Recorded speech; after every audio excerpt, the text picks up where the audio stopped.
All right, we're here for another Clean Technica YouTube show where we talk about the latest, hottest EV and clean tech news.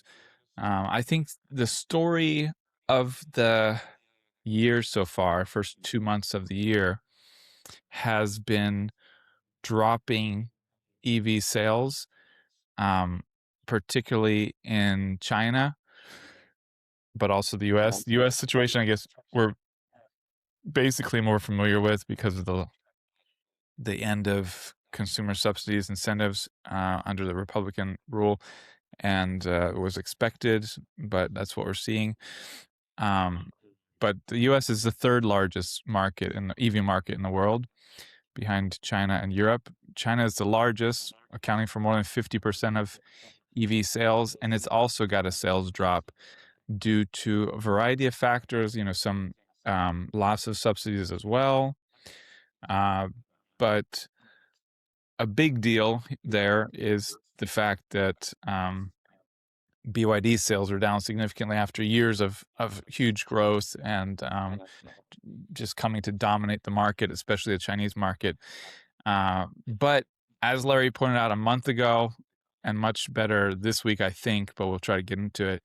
There are other reasons for it that, Osborne effect kind of reasons. There's kind of BYD's got a lot coming, and that most likely is obvious to Chinese buyers, I assume, and has led to them not having nearly the sales in January and February that they had last year. But let's jump into it. What's your is that an accurate take? Do you think, Larry? Or Yeah, I mean, if I look at BYD sales right now, um, they've been down the past 2 months. Part of that is Chinese New Year. No, and they're always down in January and February, but they're down especially this year. Last year, they were down in January, February as well compared to December, November. However, BYD came out with their intelligent driving edition models, and sales just shot up after that. A lot of people who just bought cars were not happy that the new edition just came out, and a lot of people were kind of gun shy this year, especially. If you look at sales overall in China, even though Geely sales are up, they're up on ICE vehicles, and their BEVs are less than 25% of their models. But a lot of that has to do with the anticipated launches that are coming. The launch of these new vehicles could be a real game changer with, and I know that term's overused, but it could be a real game changer in the Chinese market. Because of MIIT regulatory filings, if you're in Chinese media, you know that something new is happening. There are a lot of new vehicles coming out. And undoubtedly, some users were waiting on that, but also they've been trying to reduce dealer inventory for the past several months. So it's not just a consumer driven reduction in sales, it's also a supply side reduction in sales, intentionally trying to get inventory down right before the new models launch. There's also, of course, a massive production interruption that has to happen in order to come out with a brand new platform, new batteries, across the board. And it looks like they're going to be introducing this in virtually every model that they make, even though we only saw 10 models to begin with.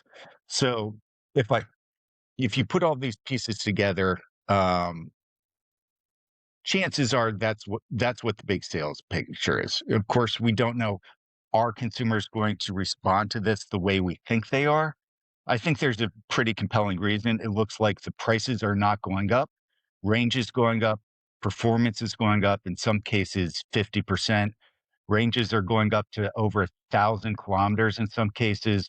Charge speeds are going up dramatically on some of these models where, now they're able to flash charge, whereas the previous generation was only capable of around 200 kilowatt charging. Now they're capable of 1,000 kilowatt charging.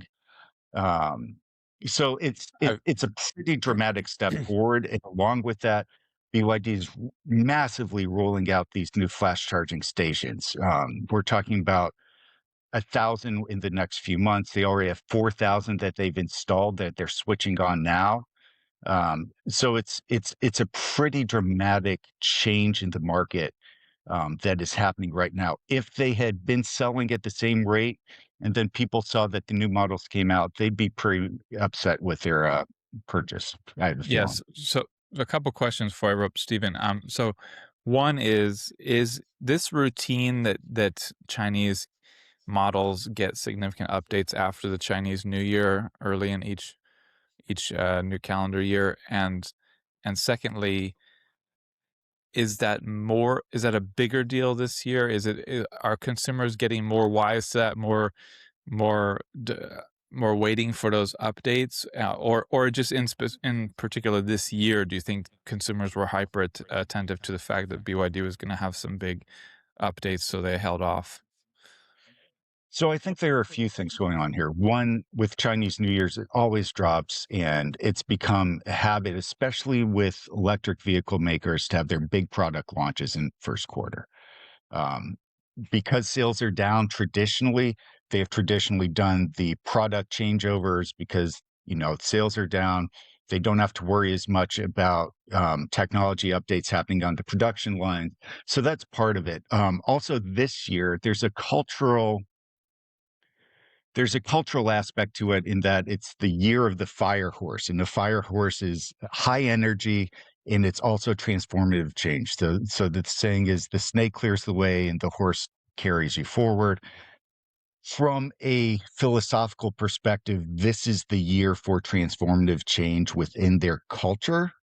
And that probably had some people waiting for that and probably motivating a number of people, even though it sounds like it's just a cultural artifact. A lot of the times these things do influence how people look at the rest of the world, kind of like year 2000 in the US when everyone's like, "Oh, we're going to have all Right. this stuff happen." Of course, the Prince song was a little bit, a little bit exaggerated compared to what actually happened. But there is that cultural aspect to it as well. And BYD has been indicating that they were going to be doing this switch for quite a while. They started indicating that it was going to happen earlier last year. A number of statements happened before the sales really started declining. And then when they started declining, people are like, oh, BYD is over. But they said this was going to happen. It happened. And now we have the new product coming out. And there's a lot of holes in what they said that indicate that there are more products to be released and more details to be released that could be compelling to buyers. Steve, you wanna jump in with some thoughts on this? I have more questions to pepper at Larry as well. Well, Larry is the authority on this, and I would thought your reporting was excellent. The thing that strikes me is that as features and performance go up, the prices are stable or declining, which I think is just incredible. Yeah. Yeah, and what are your thoughts, Steve, on this new flash charging? As a longtime EV owner and someone covering the space, you can see that 10% to 70% in 5 minutes, from 10% to 97% in 9 minutes. This is clearly unbelievable charging speeds that is now like comparable to gas fueling up a gas car. Um, what are your thoughts on this? I think most people still don't understand what an electric vehicle is. Um, I have a Tesla. It charges in my garage 95% of the time. I'm not sure I've used a fast charger in the last 9 months. We're going on a road trip in March, in April, and we'll probably use a few Tesla superchargers. But the rest of the time, this is my use case, which is not the same as everyone else. I'm not driving to Miami and back every day, 120 miles round trip. But for me, I plug in my garage at and charge at 12 amps, and I get all the electricity I need, and it's not a problem. This focus on fast charging, I feel, is a bit misplaced. There it seems to be addressed to people who don't understand how the process works, don't understand electric cars, and are perseverating on where am I going to charge when I'm 800 miles from home, which is not the normal use case. In any event, it's great news. I read in Larry's piece that these chargers are being battery buffered so that they're not incurring demand charges and requiring expensive and extensive upgrades to the grid. That's fabulous. We need more of that. Yeah, a few things from me on that. So one is, well, one is we don't obviously we don't know the Chinese market well. Maybe Larry does a bit, but I think you and I don't. But what we've seen is it's gone over 50% of new vehicle sales being plug-in vehicles. So I assume that they're past more of this reticence, but then the talking about flash charging, the kind of the same kind of narratives seem to play out. So maybe it is still the case that the mass market and the laggards are still concerned with this idea of charging being slower than fueling up a gas car. So maybe there is like half the market still worried about that. And it makes me think of the article we published this week, which was a republish from, I believe it was 2016 or 15 that I did. The article, not written by one of us, but by a reader, was range anxiety. Well, yeah, that's how I titled it. I forget how he originally titled it, and his original post is gone, but because it was published on Google Plus. But the idea is basically that people have anxiety about getting range anxiety before they get an electric car. So there's like you don't people who own an EV don't really get range anxiety much, except in extreme kind of cases, I guess. But most people who don't have an EV think they will get range anxiety, so they have what we were writing as range anxiety. Well, So I think I think this is critical to sort of just destroying the last morsel of that, because it basically says, look, it's not going to be any different if filling up a gas car time wise. So there's nothing to be concerned about as far as charging fast, getting back on the road. Um, so I feel like it probably does bring down the barriers or the guards for a lot of mainstream and laggard buyers. Um, but I have for several years I've lived on free supercharging because I had all these credits. They just expired, and I haven't been building new ones because I haven't been putting my Tesla referral link anywhere, and I'm not interested in doing that. But so they expired, and now I'm just charging at home, which is actually, yeah, it's more convenient, it's nicer. But I didn't really have any problem with the supercharging all the time because I would supercharge at a grocery store with the old superchargers, 150 kilowatt, and I would still have to rush through the store to make sure I didn't take longer than the car charging. Um, and because you can get idle fees if you sit there, and I just wanted to be done when the car was done. So it wasn't too slow for me then, and then the other place I would supercharge often would buy my daughter's ice skating rink, where they take ice skating lessons once a week.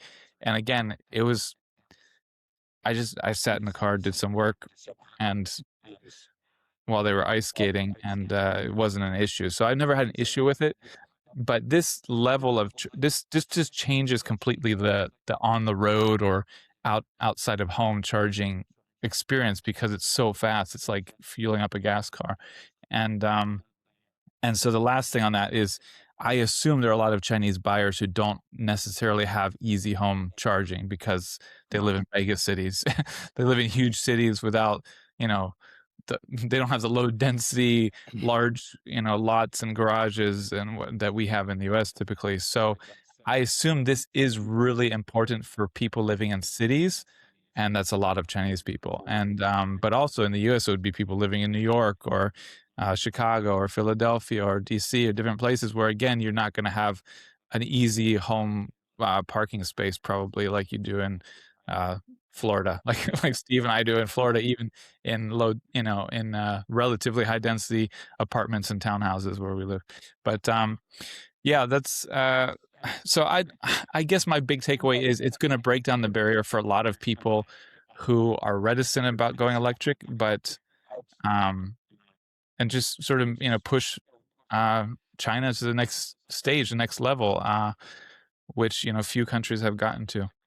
I think we got a comment on a story today from a fellow who said his father used to work at a GM dealership as a mechanic for a number of years. And he always said the American car makers make the cars they want to build. The Japanese make cars that people want to buy. And I think BYD has an excellent understanding of who their market is.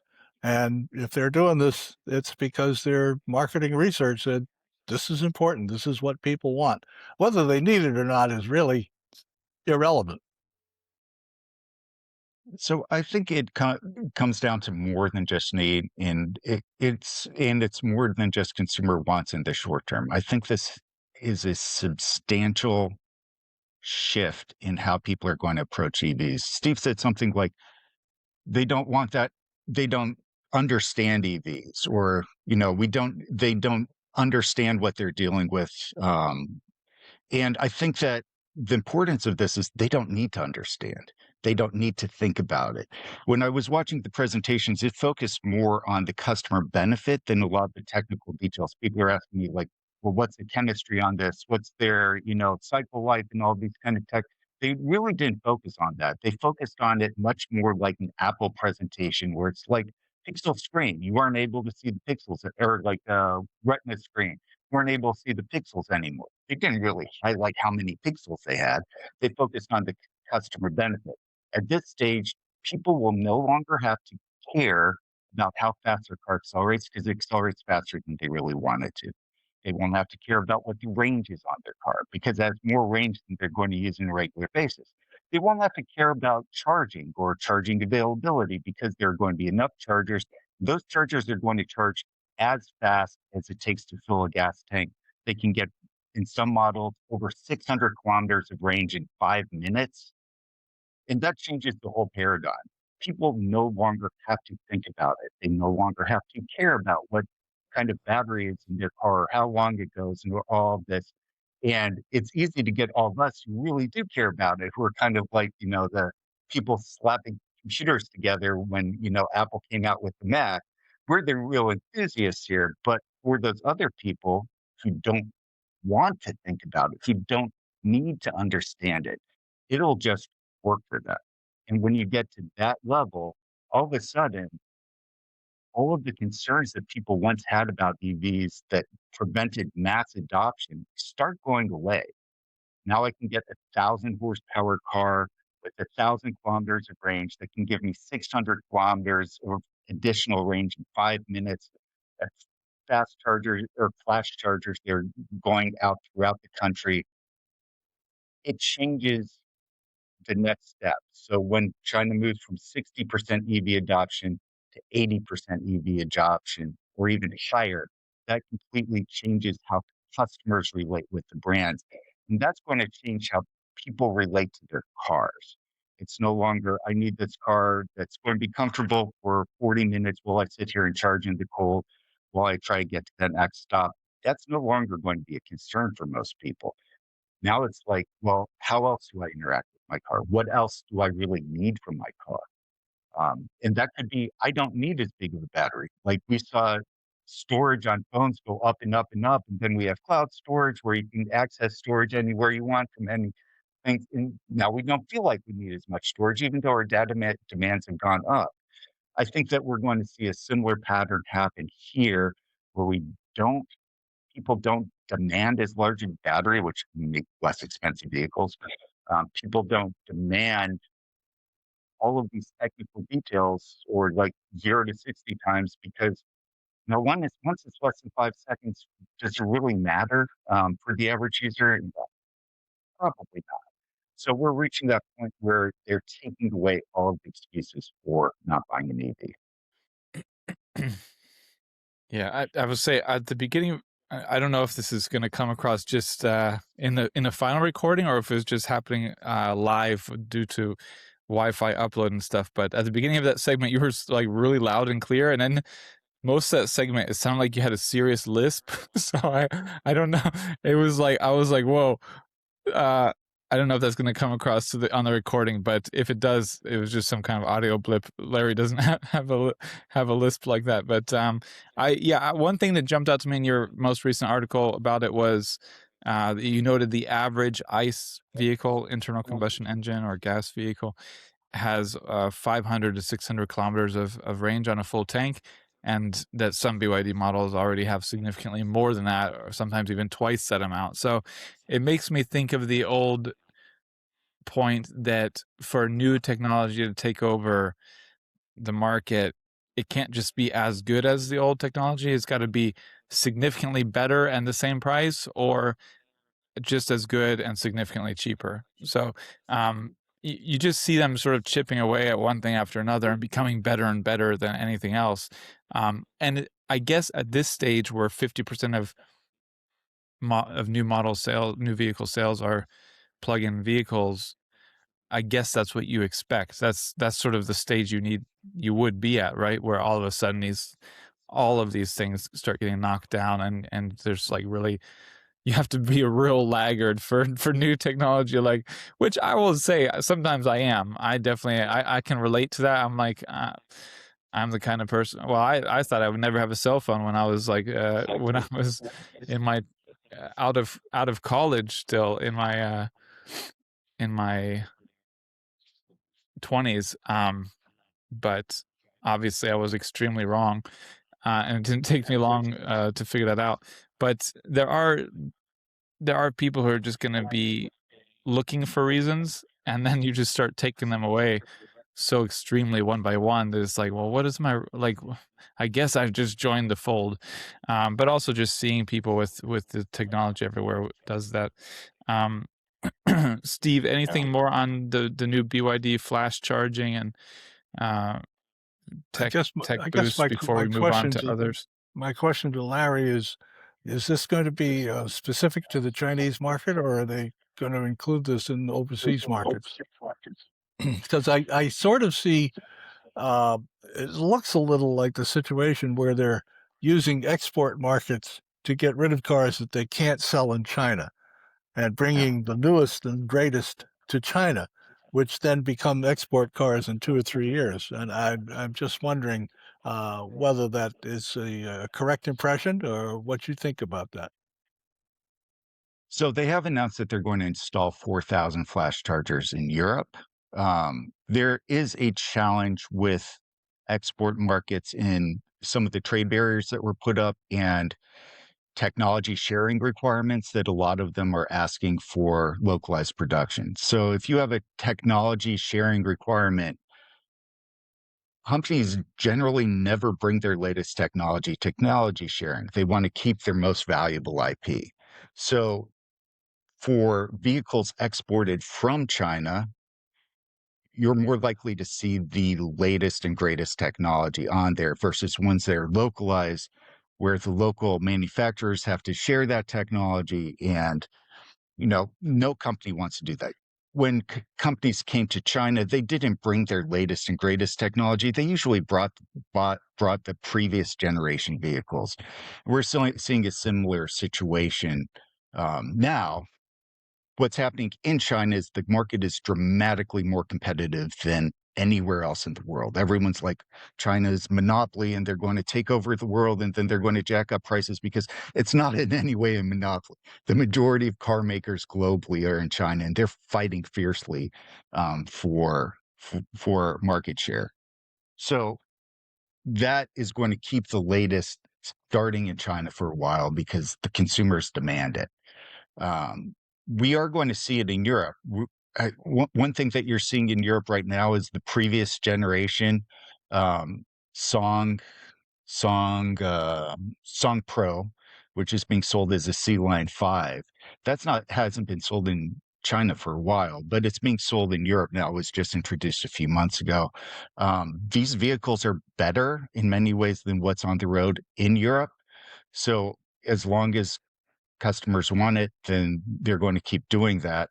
The Song Plus has been replaced by a combination of the Song Ultra and the BYD line oh 06.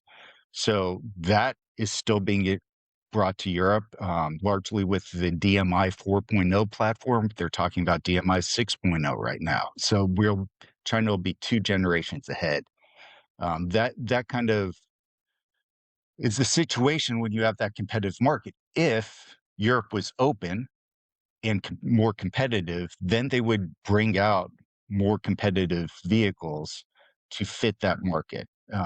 In the US, they could bring out 5-year-old vehicles and they'd be competitive here because we're equally, a generation behind. And this is putting us another generation behind. I saw an article about, oh, wow, we have 350 kilowatt chargers being installed. I'm like, 350? I mean, 1,500 per charge gun versus 350. It's orders of magnitude more advanced that's I'm happening there. I'm not good at the math, Larry. Is that bigger? Yeah, Yeah. just a tiny bit. Well, And that competition is happening. Another thing that I saw on the Song Ultra is they have these little magnetic disc mounts, which we saw first on Xiaomi cars. And that gives me the impression that with these other kind of obstacles out of the way and, cars capable of doing everything that you want it to, the next stage is going to be what else do people want in their vehicles? They're already more comfortable, offer more amenities, offer more performance, more range, more convenience. What's the next step? And that's going to determine the long term plan. Clearly, people are already thinking about that as well. yeah. I wanted to get to other Chinese brands and their situation in China, but I want to first jump to another topic, which is we just published Jose Pontes's in-depth report on global world EV sales for January.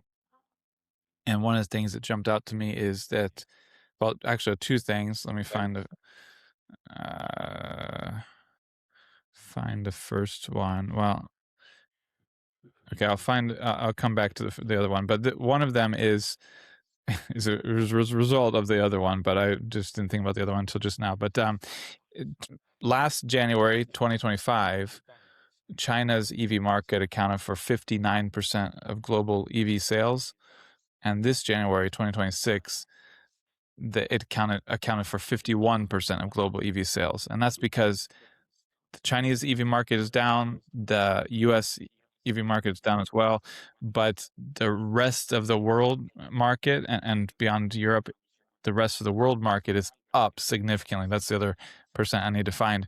Um, but I think it's not. It was just hitting me as you were talking. It's not just that the Chinese EV market is down, but also that the rest of world market is up so much, it's. I assume that is because while they're getting one or two generations behind, getting EVs one or two generations behind the Chinese EV market, that's when the Chinese EV market exploded. So the Chinese EV market exploded a couple generations ago because that's when EVs started to get really hyper competitive.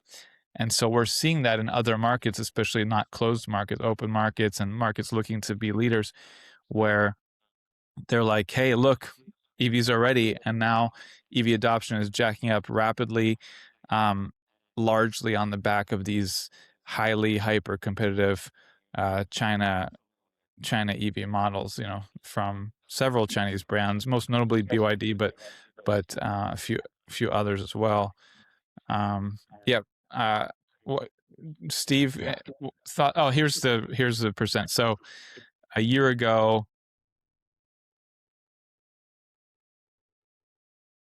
oh, this is on Tesla. So yeah, okay. There's different parts of this, but a year ago, 49% of Tesla's deliveries were in the U.S., 33% were in China, 11% were in Europe. This year, I'm sorry, and 7% were rest of world. This year, 16% are rest of world. So that's even with Tesla, which has not been the most aggressive at going into new markets. They've more than doubled the share of their EV sales are in the rest of the world. But there's also rest of world share that I need to find. But Steve, what do you think on? Yeah, any thoughts on this? On what exactly, Zach? The rest of the sort of the EV market ripening in rest of world markets, not China, US, Europe. All I would have are opinions, but it seems to me that what Larry is suggesting is that we are at the beginning of EV Revolution 2.0. Yeah. I would say that a lot of these countries are seeing 1.0, and some of them might skip 1.0. Kind of like you saw a lot of countries skip straight to smartphones. They never had wired internet. And I think that we could see that in a lot of developing nations that have favorable relationships. One thing with this supercharging is or the flash charging that's happening at BYD is that they're also creating an ecosystem around this with solar panels into solar canopies. BYD makes solar panels. They have storage batteries. BYD makes storage batteries. They make all the silicon carbide chips that power all of this. They make all these other pieces. So it's not that these countries need to recreate our complicated multiplayer ecosystems when BYD enters. BYD can just enter with all the pieces put together, integrated systems that can install within a week. BYD was saying they can install a new charging station from the start within 1 week. It's no more difficult than installing an air conditioner. Here in the US, some of these charging stations are taking months and months and years even to get installed. They can just go boom, it's on.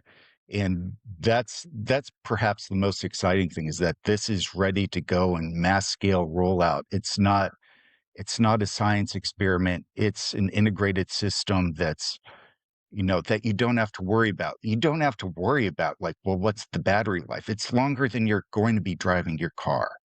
And, it's set up for that. I will say one thing that was interesting about BYD numbers last month, which was February, is they sold more cars in the rest of the world than they did in China.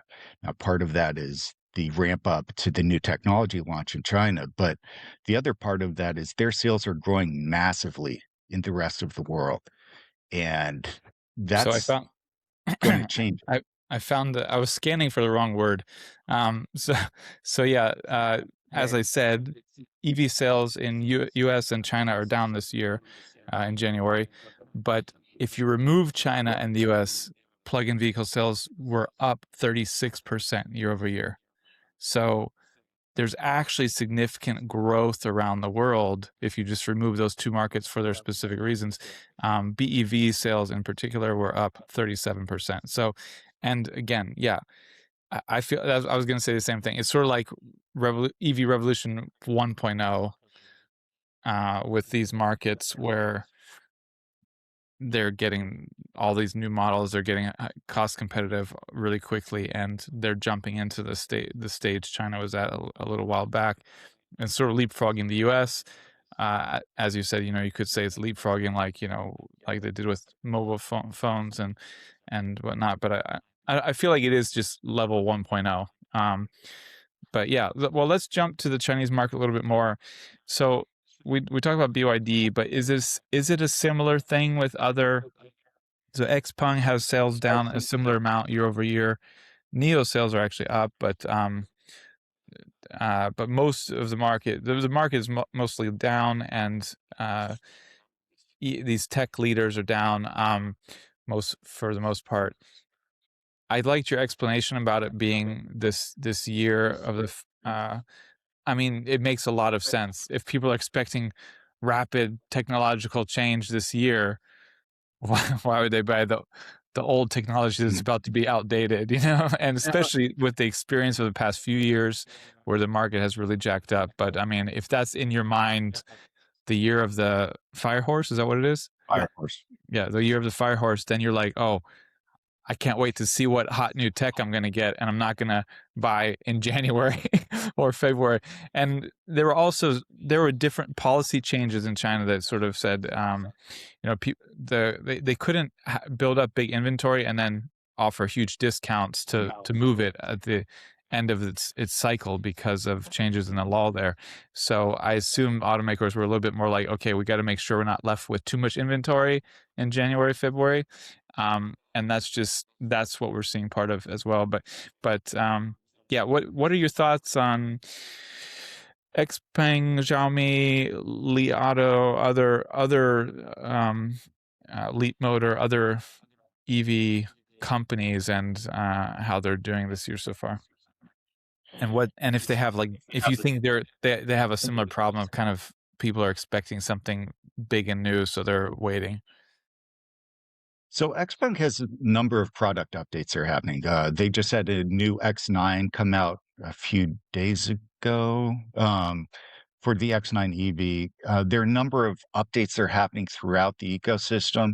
One thing beyond just the financial situation. So, like in the U.S., loss leaders and clearing out Toyotathon, clearing out inventory, those are kind of normal things that temporarily automakers will post a loss. China, you cannot have a loss on any model of any vehicle in any trim level at any time, at the dealer level or the manufacturer level, which would basically make virtually every EV sold in the US illegal to sell in China. It's like fairly extreme, but it's intended to not have this race to the bottom on, pricing structure. So that's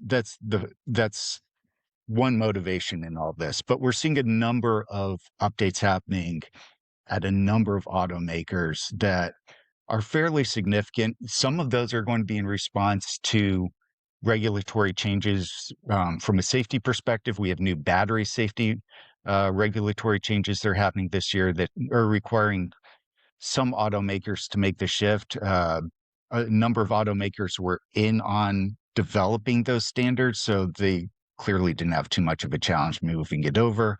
A few automakers like Geely had a number of models that did not meet the regulations around efficiency and PHEV range.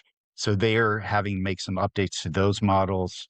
If you look at Geely's numbers, their sales numbers are being driven by ICE right now. So some of that's happening. Um, Xpeng's keeps moving forward. Their VLA 2.0 keeps appearing to be getting better and smarter at a rapid rate. I'm hoping to get some more experience with that, but no, they're moving this quickly. We're going to see some of that in Volkswagen cars coming out. Xiaomi, like they're they are a technology company first that started making cars. We're seeing a lot of updates happening there with new models. It's a rapidly moving target, and BYD is the biggest player in this, and this is a step change that's happening at an ecosystem level with their charging. But what happens after people don't care about power or charging speed or battery range, and who answers those questions and those consumer needs? I think in a lot of ways, Xpeng and Xiaomi and companies like that are developing these other than just a car kind of systems and software and AI driven this, that, and the other. They might actually have a head start in that post, vehicle concern, EV concern era. And BYD will have to work with them at a certain level to reach that next stage in that EV 3.0.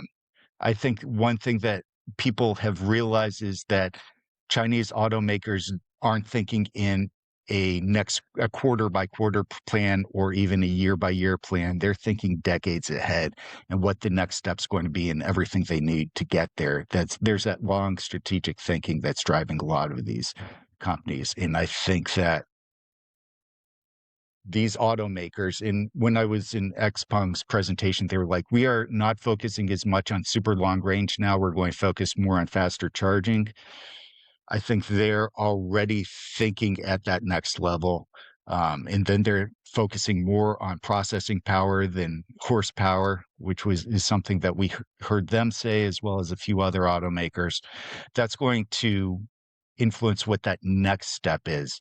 So maybe the sales shift more to one automaker than the other in the short term. I mean, we're looking at month by month numbers that aren't really indicative of a long-term trend. It might shift from one automaker to the next one, but the ones currently answering the questions are answering big questions now, and the next generation of questions are already starting to be addressed. By the time we get to where China is generation-wise, we will be multiple generations behind because we aren't competing on those initial questions or thinking about the next questions. We're just trying to get up to being competitive to where BYD used to be. And, they've already moved on. Larry, I have a question. Clearly, cattle is going to have to respond to BYD's new technology. Have you heard anything about that? I have not. Clearly, they're going to do some responses, and there's probably going to be more than one response because they are a battery manufacturer. The other challenge that goes along with that is that this isn't just the battery, and this is one thing that becomes kind of clear from their presentation. It's the battery, it's the motors that they're using. A lot of people are talking about variable flux, which is kind of like this holy grail in motors.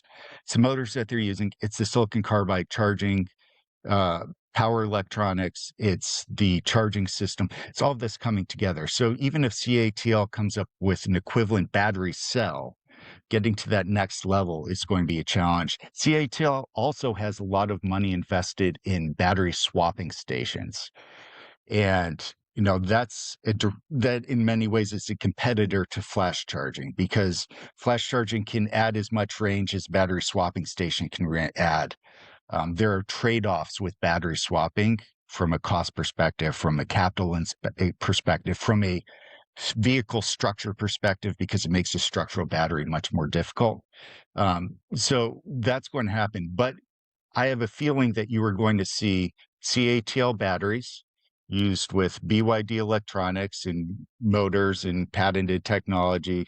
Um, at some of these charging stations, and it's going to evolve. The thing here is that it's that system level approach that's really kind of taking the ecosystem to the next level, and I think that CATL definitely has a place within that ecosystem.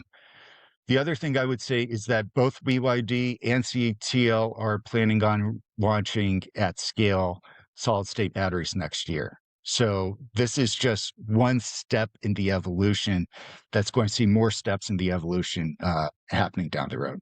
They're not going to source those from Donut Lab? And Donut Labs, I wish them well. I think that we need more competitors, and we need more competition and more people pushing boundaries in different ways. I saw them at CES. I like the guys. I want to believe that, they're doing all of these great things. There is some testing coming out, the kind of slow roll on the validation and the more technical aspect of that, where you don't really see what that's doing with competitors. That hasn't convinced me 100% yet that they're at that stage. Their cells are already charging slower than what BYD cells are, and they haven't reached mass production, or packs or anything like that. So I feel like they have a long way to go, although they are making progress, and that progress is very encouraging. And even even if it only ends up in a limited number of vehicles, it's going to be there. The one thing I'll say is BYD has 120,000 engineers, which is more than Ford or GM has US employees, and most of Ford and GM's US employees are assembly workers.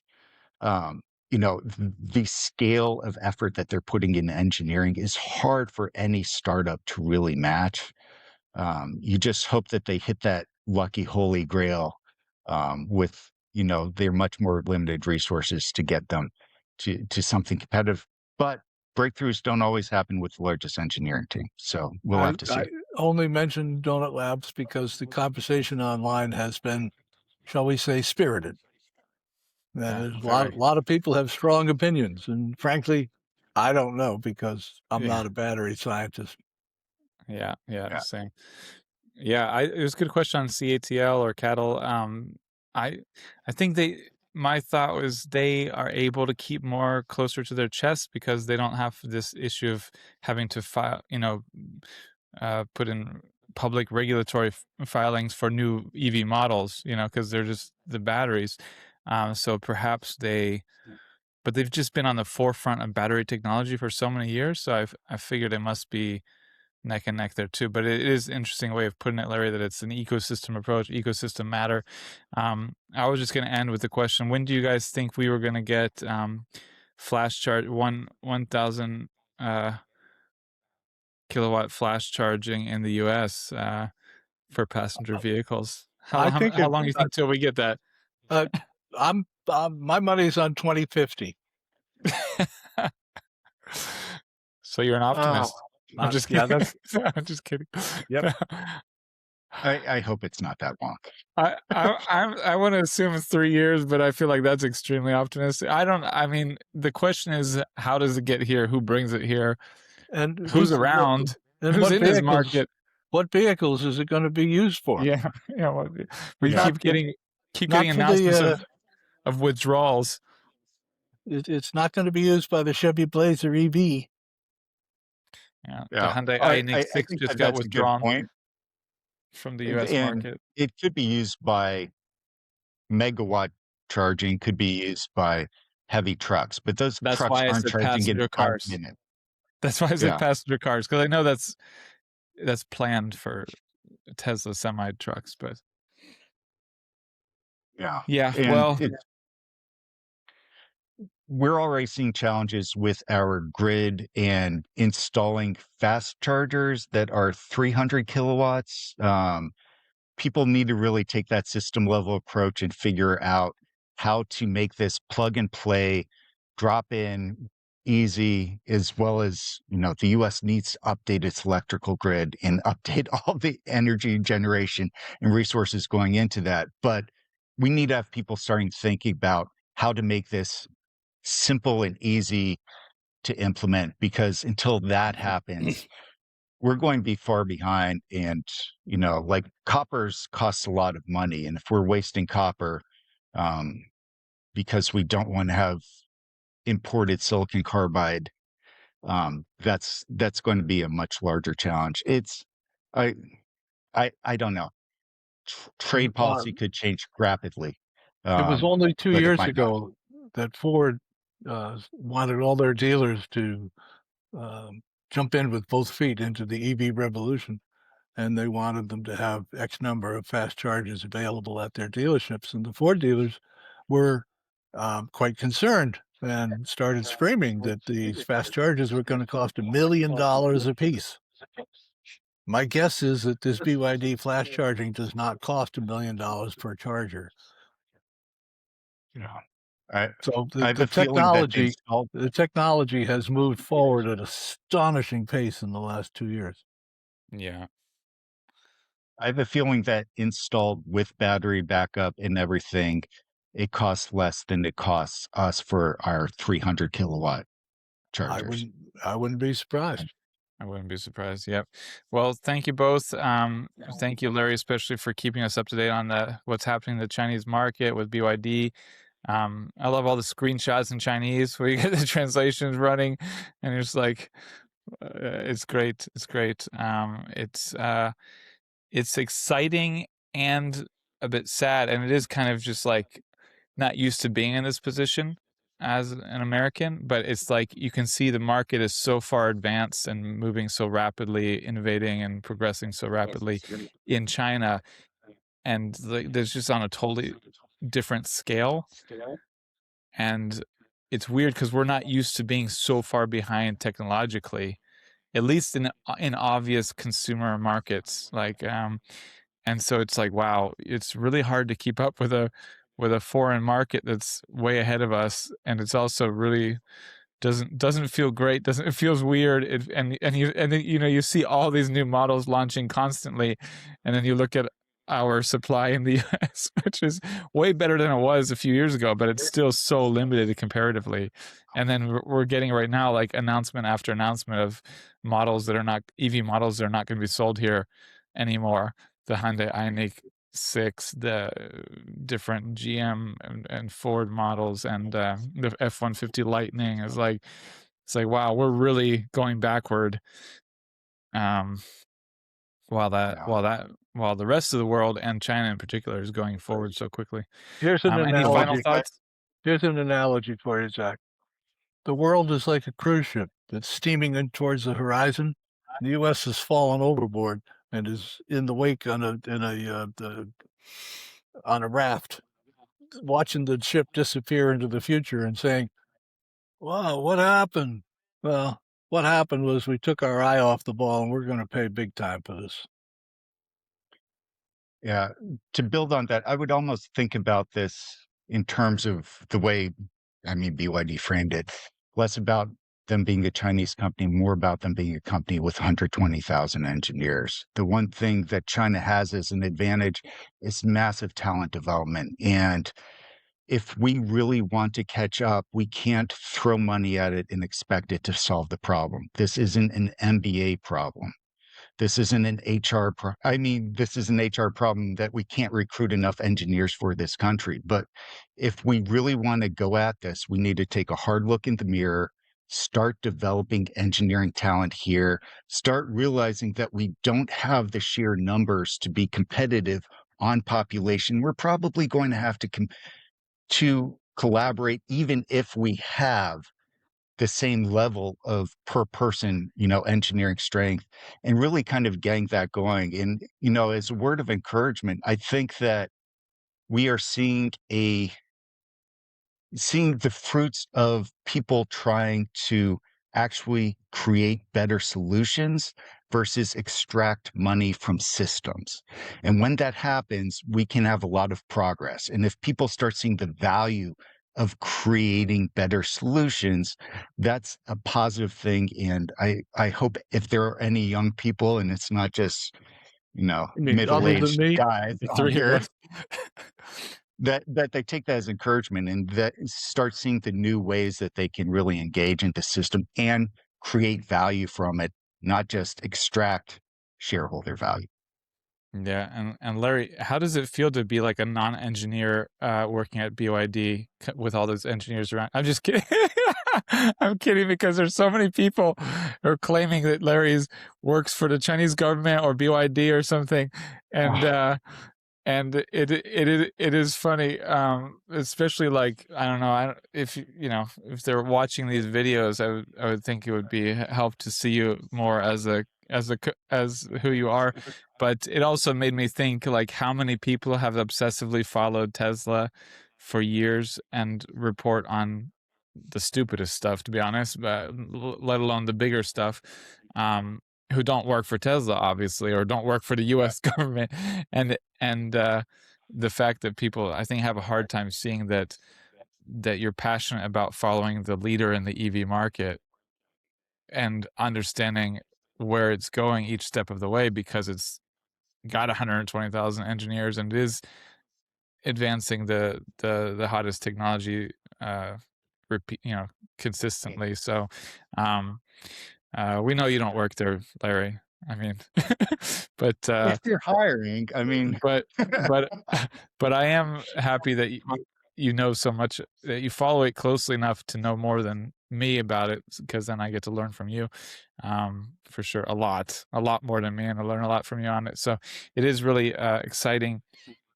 But yeah, I mean, if they ever come to North America, I'm sure we have some people would be happy to help them get into this market. But that seems still so far off. At the same time, I can't say much, but I've heard that there are the people at this company. Well, I think it's BYD. There's, I think, a couple of Chinese EV companies that are thinking about how they would enter this market. I'm a little blown away by that, but I have it on good sources. But I don't see how you could think like this is a market to enter anytime soon. But maybe they're thinking about how they will eventually, when the market wakes up a little bit more, when we're more focused So on going forward than backward, but I don't know. in a way, Geely is already here with Volvo. So Right. there's a good chance that Chinese engineered vehicles we'll see more Chinese engineered vehicles, with, perhaps with a more familiar name. Like there was the Dodge Colt, which was really a Mitsubishi under the skin, and the I Chevy own one. loved. You own one? Great car. Chevy Love Truck, which was an Isuzu under the skin. That might be, especially because we're far more protectionist than we've been, since Hoover, easily. Hoover, easily the most protectionist we've been. Um, we could see that pattern in a much larger scale. No, what you say North America, I think Canada is going to see BYD soon. They were already planning on entering Canada before Katy Perry's boyfriend shut them out. And, you know, uh, they already had regulatory approval. So regulatory approval is not an issue, and the US has the same regulations as Canada. So that's not the issue. They already have regulatory approval. They can enter relatively quickly. I think they will. I think that you're going to see potentially BYD Shark PHEVs in Canada, just because I think that that's a good fit for that market, at least initially. Um, but we Well, could see it happen. U.S. North America, it depends on how isolated and how much people want something better in this market. The U.S. consumer is a powerful force, and if they start demanding something better, we can change it. yeah, so I mean, you see that you have that potential reason. Also, just they must be looking at it and thinking, like, as the gap gets bigger and bigger between what they're selling and what we're selling, they must be thinking like, gosh, imagine what we could how much we could disrupt this market Mm. by coming in here with much better technology, much better charging range, infotainment, everything. And they must, as they see that gap get bigger and bigger, they must be thinking, well, like maybe we should get in there. Like maybe we should find a way in there, no matter if they're being very blocking Yeah. Chinese companies as much as possible or not. But Right now, I we'll see. think that they're happy with letting the gap get wider. Yeah, A right. lot of companies have really reduced their presence in the US. You even look at, Xiaomi smart devices. Their presence in the US has dramatically been reduced. Um, some of these, I published something on blacklists. We're clearly going after companies for political reasons. And, if they find a way in, we're probably going to shut them down. And if somebody else sees a way in, we're going to shut them down as well. I was working on another article. I haven't published it, and I, was a little reluctant to, on First Solar. First Solar made all of their profits off of U.S. subsidies. And then at the same time, they lobbied for additional sanctions against India, Indonesia, and Laos, which were just implemented. And now 40% of the global population is faced with prohibited subsidies from entering the US market. That's multiplying the cost of our solar panels. They say it's under the justification of suspected subsidies, while all of their profits come from subsidies. It's a it's a very we're sending a clear message that if somebody comes in, that we're going to just shut them down. And until that changes, a lot of them are going to be reluctant to make new investments um, to address our market. Well, there's long been a battle in the U.S. solar industry uh, between solar installers who want the cheapest possible solar panels and solar manufacturers who don't want competition uh, from the companies producing them. But yeah, interesting. I'd be curious to read that and see where it goes. But yeah, thank you guys again. I'm gonna give Steve's good at giving that final word. Often a quote from his grandmother or something. But what are your I, final closing words, Steve? Putting uh, you on the spot, by the way, without uh, preparation.